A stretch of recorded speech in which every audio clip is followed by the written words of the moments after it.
Man, oh man, we had a classic game in Cleveland today, and out of nowhere, the American League Championship Series is suddenly competitive.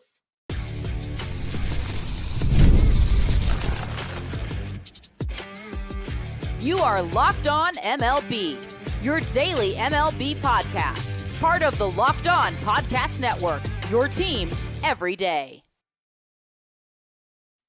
Hello, baseball fans, and welcome to Locked On MLB, part of the Locked On Podcast Network, where it's your team every day. This is the daily podcast. We talk about all of Major League Baseball. I am your host, Paul Francis Sullivan. Please call me Sully. Follow us at Locked On MLB Pods on Twitter, or whatever it's called now, and on Instagram. I'm your pal Sully. I'm at Sully Baseball on Twitter, Sully Baseball Podcast on Instagram. And today's episode is brought to you by our good friends at PrizePicks. Download the app today. Use code LOCKEDONMLB and win $50 instantly when you play your first $5 lineup. PrizePicks. Run your game. So don't look now. We have ourselves an American League Championship Series. Now, my apologies. Yesterday, I was on the verge of recording a podcast, and some seasonal allergies and some other things kicked in. I had a bit of a coughing fit, and I thought, you know what? I don't have the energy to go through it. And so I figured, you know what? I'll sit this out. And I wrote a whole bunch of notes about yesterday's Mets-Dodgers game. And it turns out they played basically the same game today. So everything I wrote about yesterday's game is valid today. But we're going to talk about the Mets and Dodgers fiasco as Andrew AJT, who's an everyday Sully listener and a big Mets fan, has said the magic is over. MLB is getting its wish of an Ohtani World Series. Well, yeah, they are, but pump the brakes a little bit, Andrew AJT, because I have a feeling Major League Baseball and certainly Fox would have been thrilled with the Mets in the World Series. But it's we'll get to the Mets Dodgers because wow, there's been quite a turnaround there. But a classic was played today, and that's got to be the headline.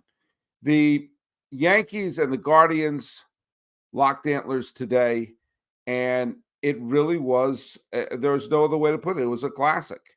And obviously the Yankees played games 1 and 2 in New York and won them both. And this is going to sound like I'm trashing the Yankees, and I'm not. They should not have won them both, especially game 2. They played poorly. As John Sterling, who I'm very glad is back in the booth for the postseason, said that the Yankees are running the bases like they're drunks. And it's true. They made so many base running blunders.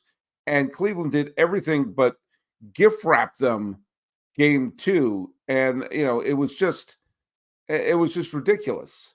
And obviously, if the Yankees took a 3-0 lead, there's a precedent for the Yankees blowing a 3-1 lead, but I don't see anything like that coming from this Guardians team.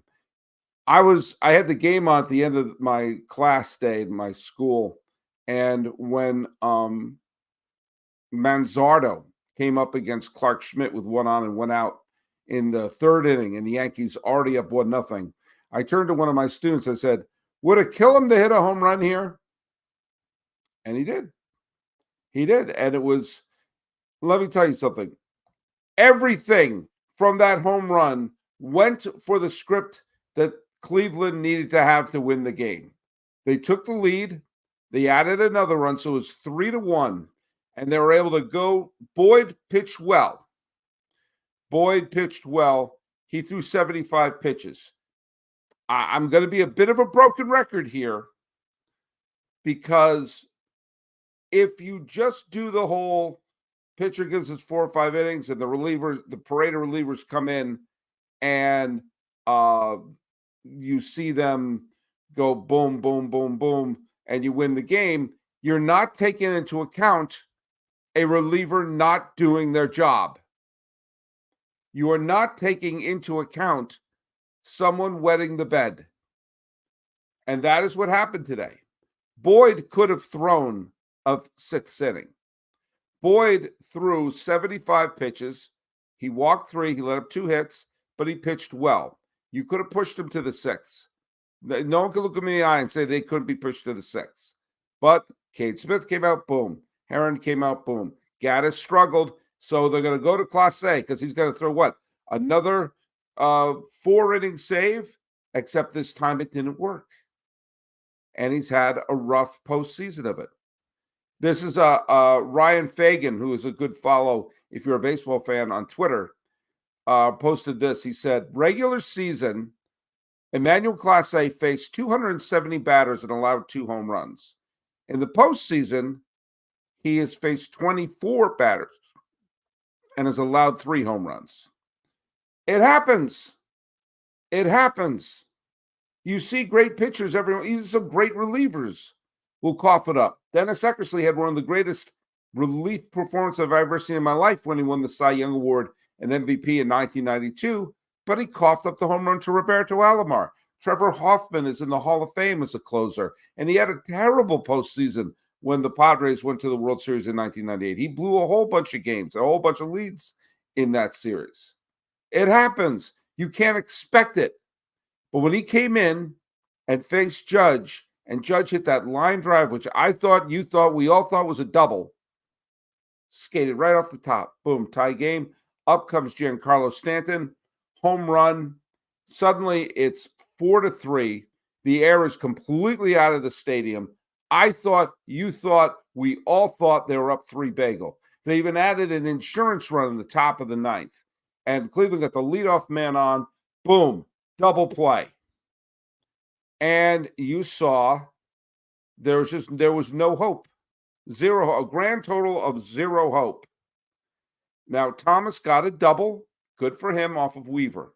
But you saw Clase had a disastrous 8th inning, 1/3 of an inning, 2 home runs. He now has a 9 ERA in the postseason.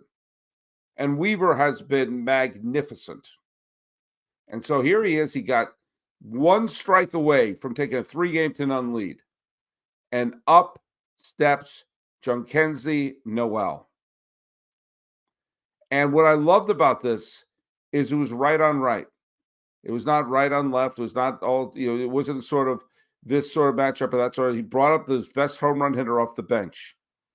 And the first Noel, it was Christmas time in Cleveland as he launched an absolute bomb. Tom Hamilton, I think his brain exploded like that scene in Scanners when the ball went over the wall. And boom, suddenly it was a tie game. And we get to the bottom of the 10th, and good for Avila for wiggling out of the 10th. And they somehow, some way, they had Fry come up. He was a pinch hitter earlier in the game where he walked for Manzardo. Think of what they got out of the number 2 hole. They got 2 home runs and 4 times on base and 4 runs batted in out of the number 2 hole. But they got with a runner on third, think about wild pitch or anything with Clay Holmes, and boom, walk-off home run for Fry. Now, I'm hearing this a lot. Andrea GT is parroting, though, Yankees have the easiest path to the World Series I've ever seen. Bull, they have the easiest path to the World Series anyone's ever seen. Do you have the easiest path to the World Series I've ever seen? The 1988 Mets. All they had to do was play a dead for the neck up Dodgers team, and they won 2 games that Oral Hershiser started. That was the easiest path to the World Series I've ever seen. You want to see another easy path to the World Series? The 2006 Mets. They had to beat a Cardinals team that couldn't even win 84 games. I don't want to hear this easiest path. That's a bunch of nonsense. There have been legitimately bad teams who've gotten into the postseason who then got clobbered. And once in a while, one slipped through. You saw the Minnesota Twins slip through in 1987. There are sometimes you look up and say, oh, my God, in 2002, the Yankees are going to face a young Angels team with no experience. This is just absolutely, easy lemon squeezy.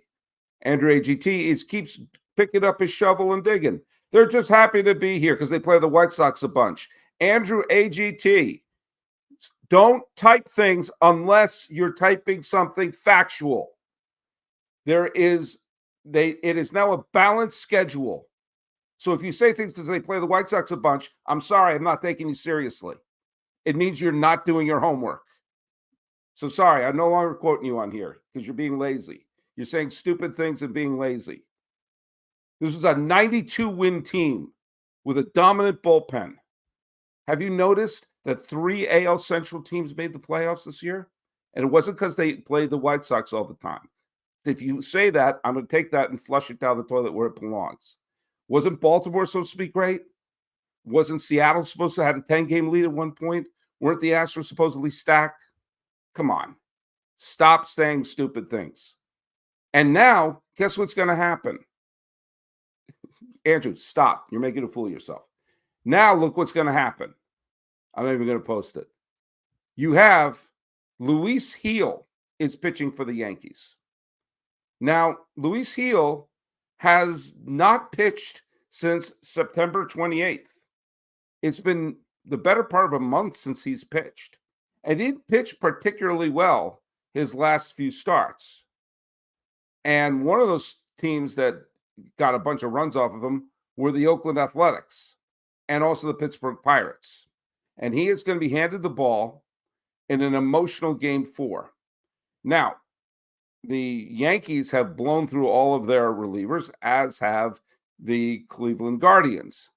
But Clase, its chances are of him throwing back-to-back terrible games are not really that high. And he threw 15 pitches. Gaddis threw 10 pitches. And Walters threw 12 pitches. They could probably go again.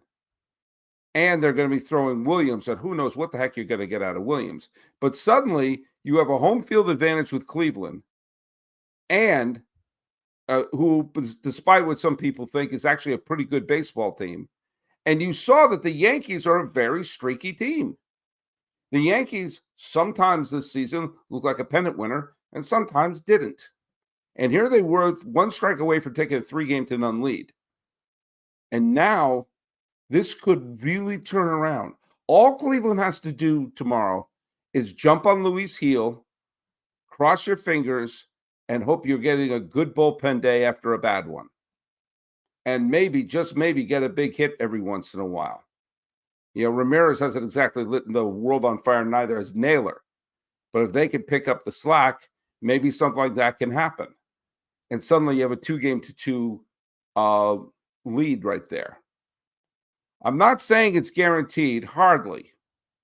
But I am saying to say that this is just an easy, just happy to be here squad. I'm sorry. That's factually not true. Hey, let's hear from our friends over at PrizePicks. PrizePicks is the best place to get real money sports action. With over 10 million members and billions of dollars in awarded winnings, PrizePicks have made daily fantasy sports accessible to all. Just make your more than or less than pick on at least 2 players for a shot to win up to 100 times your money in cash. Run your game all season long. PrizePicks is the best way to get on the action in over 30 states, including Florida, Georgia, Texas, and right here in California. And PrizePicks invented the flex play, which means you can still cash out if your lineup isn't perfect. You could double your money, even if one of your picks doesn't do that. And PrizePicks puts its members first, so all withdrawals are fast, safe, and secure. When my picks hit, I get my money in as little as 15 minutes. Download the app today and use the code LOCKEDONMLB and get $50 instantly after you play your first $5 lineup. Now, let me say that again. Download the app. Use the code LOCKEDONMLB to get $50 instantly after you play your first $5 lineup. This is all part of PrizePicks. PrizePicks. Run your game. I should probably take it a little easy on Andrew AJT because he's a Mets fan.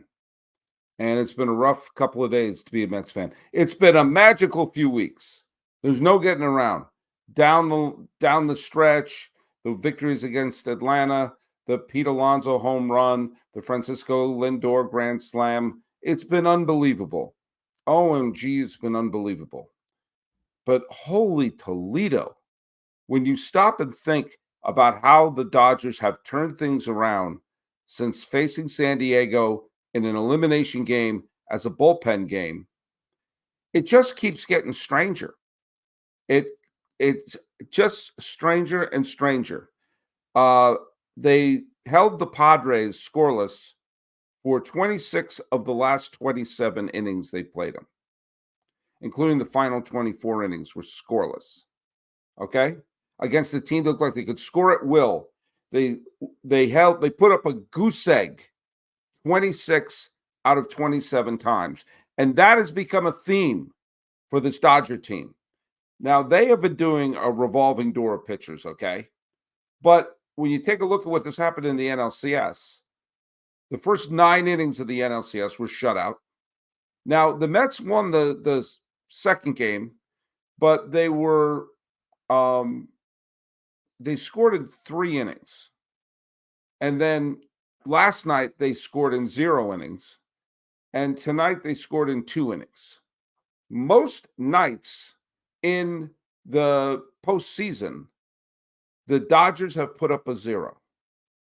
Out of the last 36 innings that the Dodgers pitching, all Dodger pitching through, 31 of them have been scoreless. You cannot get a rally going on them. And you look at today's score. Today's score was obviously, it was another blowout. It was 10-2 is the final. It was an absolute beatdown. And from the start, I mean, it starts with an Ohtani home run, but then Viento counterpunches.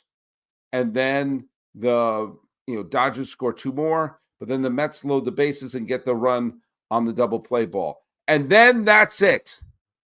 No more scoring after the third. And there was a few times the Mets got some runners on base. There was a few times that a big hit here or a big hit there. Here a hit, there a hit, anywhere a hit. And the Mets would have been back in this game. Why isn't Winker starting? When everyone told me that. And why was Quintana left in when it was clear that he just didn't have it anymore? Would someone explain that to me? But the amazing thing to me is that the Mets had 14 base runners. They had 14 base runners in this game. They got 10 hits, 3 walks, and a hit by pitch.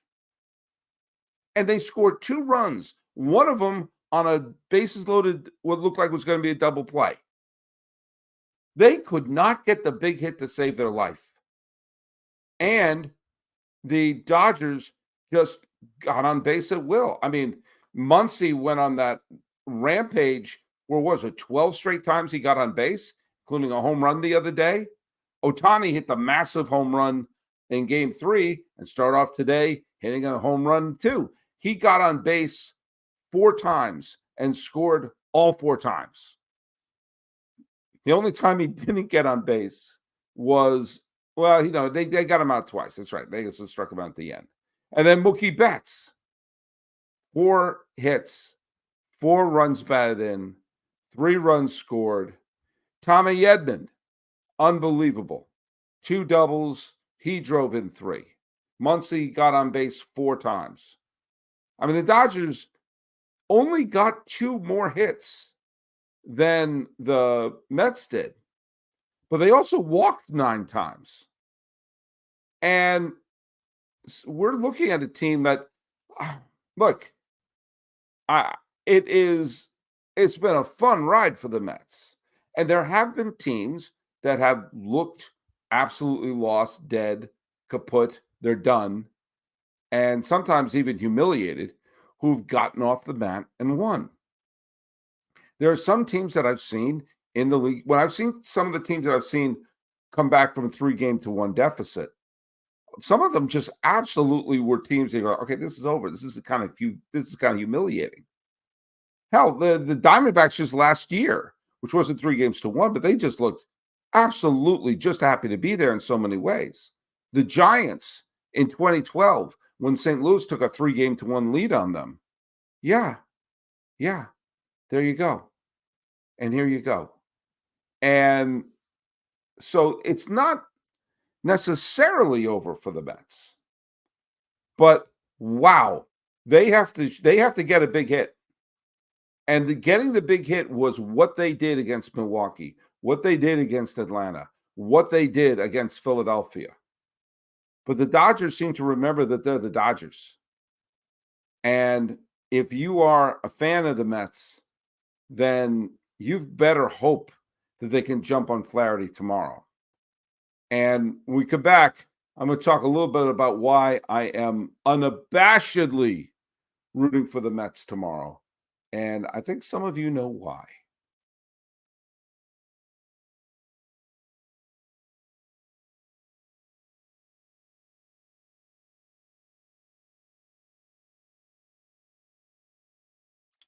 All right, your sex life is important, but your schedule is busy. You don't have time to go to a doctor's office and get treated for ED. Through HIMSS, you get a personalized ED treatment without stepping foot outside your door. HIMSS is changing men's health care by providing you access with affordable sexual health treatments in the comfort of your home. HIMSS provides access to a range of doctor-entrusted ED treatments like chewable hard mints and Viagra and Cialis, and they're generic for up to 95% cheaper prices. The process is 100% online, and so there's no need to feel uncomfortable at a doctor's office. Just answer a series of questions on their site, and a medical provider will determine the right treatment option. If prescribed, your medication ships directly to you in discreet packaging for free. No insurance is needed, and one low price covers everything from treatments to ongoing care. With hundreds of thousands of trusted subscribers, HIMSS can help you find the ED option that works for you. Start your free online visit today at HIMSS.com/lockedon. That's HIMSS.com/lockedon for your personalized ED treatment option. HIMSS.com/lockedon. The products mentioned are chewable compounded products which are not approved by or verified for safety or effectiveness by the FDA. Prescriptions require an online consultation with healthcare provider who will determine if appropriate. Restrictions apply. See websites for details and important safety information. Subscription required. Price varies based upon product and subscription plan. All righty. Meanwhile, the people are Andrew JT is talking about the David Peterson pitching tomorrow. Maybe it's Kodai Senga. I don't know, and neither do you. But it's going to be it's gut check time for the Mets. And the Mets have played a bunch of gut check games, so they have to do it one more time. They have to find it in them one more time. Right now, Peterson is listed as the starting pitcher. Flaherty's for the Dodgers, and if Flaherty pitched anything like he did in Game 1, then this magic run will be over for the Mets. And and Met fans don't want to hear this right now.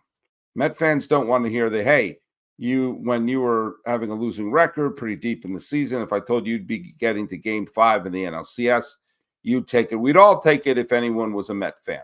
And I am not a Met fan, but I am rooting for the Mets big time tomorrow. Why am I rooting for the Mets big time tomorrow? Because I have tickets for Game 6 of the National League Championship Series at Dodger Stadium. And if the Mets don't win tomorrow, then I don't have tickets for Game 6 of the National League Championship Series because there won't be a Game 6 of the National League Championship Series. So, yikes.